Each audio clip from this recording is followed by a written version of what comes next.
उसके बाद आप दीक्षा ले लेना। 2 साल तक उन्होंने अपनी कठिन क्रिया की। अपने पास जो भी धन था उसे उन्होंने त्याग दिया, उसे उन्होंने दान कर दिया। उसके बाद 30 साल की उम्र में उन्होंने दीक्षा ग्रहण की। 12 साल तक उन्होंने तपस्या की। 12 साल की तपस्या के अंदर वे बहुशः 12 साल के अंदर करीबन 200 चिल्लर दिन ही उन्होंने अपना भोजन किया। बाकी का समय उन्होंने त्याग, तपस्या और तपस्या में कमाया। उसके बाद 42 वर्ष में उनको केवल ज्ञान हुआ। केवल ज्ञान हुआ होने के पश्चात 30 वर्ष तक उन्होंने केवली बने और 30 वर्ष तक उन्होंने जैन धर्म का एक नींव रखी। जैन धर्म कोई आज का धर्म नहीं है, इसको अनादि धर्म कहते हैं, अनंत काल का धर्म कहते हैं। यहाँ पे हमारे यहाँ चौईसी होती है। 24 तीर्थंकरों का एक माध्यम होता है, तब एक चौईसी बनता है।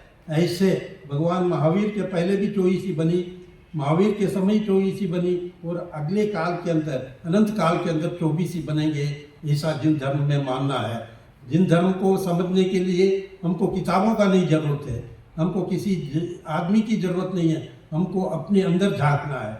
मान मत क्रोध माया लोभ, जो भगवती त्रिशला तनय, जो भगवान त्रिशला के प्यारे थे, वो सिद्धार्थ के आँख के तारे थे, उन्होंने इस जन्म को त्याग दिया।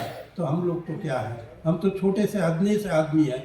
हमको जो भी समझना है तो हमको जैन धर्म को समझना है। महावीर को हम क्यों याद करते हैं? महावीर को याद करने का एक समय है, महावीर को याद करने का एक नियम है।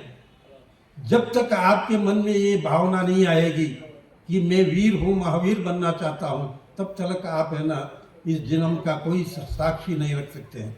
हाँ, हो सकता है कि मैंने अपनी कर्मों का उद्देश्य से इस मनुष्य जन्म को पाया है।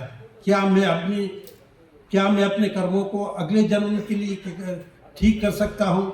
तो उन्होंने कहा कि आपको धर्म करना है, ये मत सोचना है कि मुझे अगला जन्म क्या होगा। आपके कर्म के हिसाब से आपको जन्म मिलेगा, नहीं मिलेगा। आप देवता लोग भी वहाँ पे रहते हैं, लेकिन उनको मनुष्य जन्म नहीं मिलता है, क्योंकि ये मनुष्य जो जन्म है इसी के अंदर मोक्ष का मार्ग है, किसी दूसरे में किसी कहीं पे भी नहीं है।